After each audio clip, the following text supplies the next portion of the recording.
Greetings, fellow Jedi, Padawans, Sith Lords, and their apprentices. We cannot exclude anyone.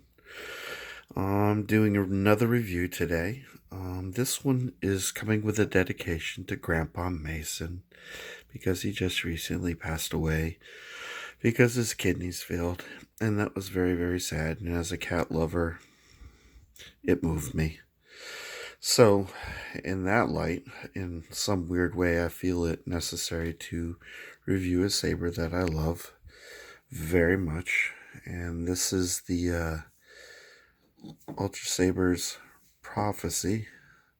I think it's called the version 3.1 or something to that effect. And right off the bat, you can notice a subtle difference from the traditional prophecy, and that is the previous owner replaced the brass set screws that hold in the blade with some what I consider to be more functional set screws than what's traditionally found on this saber. You can hear my cat rummaging around my legs if you listen closely, but you don't have to. Anyway, the brass set screws that usually come on this kind of have the little pen with the traditional hex key, and then they just kind of screw on top of that. So it's a little bit of a weird setup. I find that this is much more functional. You can just sort of, undo them, blade out, and because it has a cover tag wheel, you're good to go to hang it on your clip and go walk about. The other thing you'll notice is the previous owner replaced the traditional silver cover tech wheel that has the angular cuts on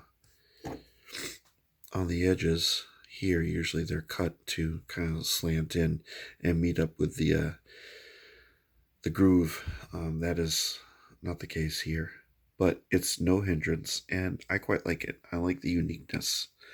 Now, this is just a stunt saber configuration with the traditional guarded switch. Some people don't like the guarded switch because the plastic bit on the edges tends to break with heavy dueling, but unfortunately I don't really get the opportunity to do much in the way of heavy dueling because of where I live, and there's just not much activity right now. But with the new movie coming out, I'm hoping that will change. One of the things I really do like is these guarded switches usually come with a choice of colors that are just seemingly random. Sometimes they seem to coordinate with the blade color, but in this instance it's just silver, which I'm fine with because it matches the finish of the hilt. Now, this is supposed to be Ultrasaber's iteration of Anakin's what has been colloquially dubbed the Tusken Slayer. It's sort of like a slim version between his episode 1 and episode 3 saber, and eventually his Vader, what's been regarded as it's also Graflex. They're all Graflexes, and they do a fine job. I mean, it's not hyper accurate to the movie version, but it is a highly functional piece of work. And here's something interesting I discovered. Now, this is in consular green, not my usual color, but you see these two little windows. Usually, only one of the two windows will illuminate, but I found, because I put a little bit of pressure and inserted the blade a little bit more thoroughly, I got the LED to move in the hilt. It moved this way a little bit, and it wasn't a detriment.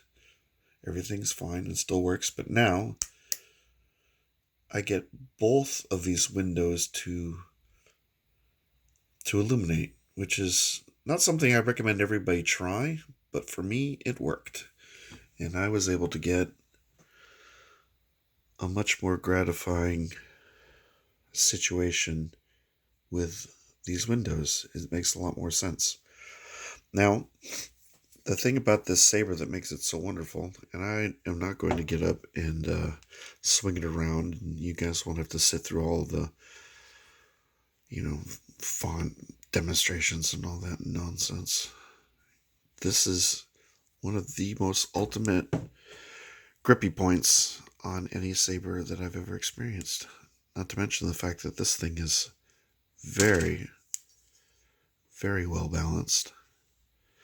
So you have this choke point here, and then of course you've got a choke point here, so you can easily do single-handed or two-handed with this saber. This section down here with the grip, the little bevels and the grooves, easy to handle. So this is a very ambidextrous saber. And when I first acquired this saber and held it for the first time, I immediately fell in love with it. It's just the balance and the aesthetics and the sheer handling ability and the comfort in the grip, even with all the little greeblies all over it. It's hard to beat. So if you were going to be doing some competitive dueling or cosplay, you really can't go wrong with this one. And I just have the standard pommel on it that comes with the prophecy, and as you can see, it just kind of recesses in, and it's very simple. It's got this little knurled effect going on, and I really, really enjoy this hilt. This pommel I've considered replacing with something different, but I don't feel the need. For some reason, I rather enjoy that. So this is the complete package.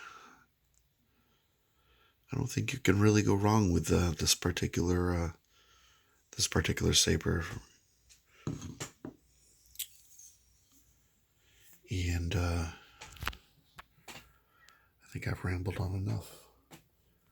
So, on that note, that's my kitten. And I think he's ready for bed. I am not. So you have at it. I hope everyone has a wonderful evening or day or whatnot whenever you're watching this. You take care, and I will see you again soon. Bye.